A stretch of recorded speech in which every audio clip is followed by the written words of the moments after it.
Inshiqoq surasi Makka da nozil qilingan 25 oyatdan iborat. Suraning nomi o'zidan olingan bo'lib, yorilish degan ma'noni bildiradi. Zero surada qiyomatda osmonlar yorilib, ko'p alomatlar ro'y berishi bayon etilgan.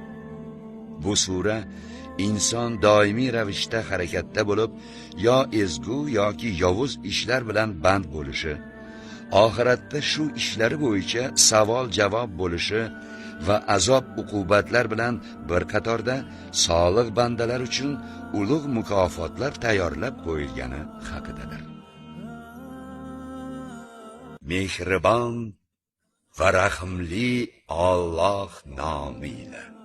Osmonlar yorilgandan, bu bilan u Parvardigori amriga quloq tutgandan va shu amrga loyiq topilgandan, shuningdek yer yoyilgandan, o'z ichidagi jasadlarni chiqarib tashlab bo'shab qolgandan va u Parvardigori amriga quloq tutgandan va shu amrga loyiq topilganda har bir inson Allohga hisobot berur.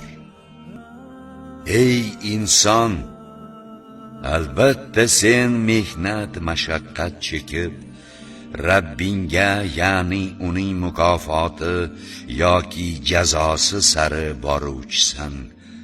Bas so'ngra u zotga yo'liquvchisan.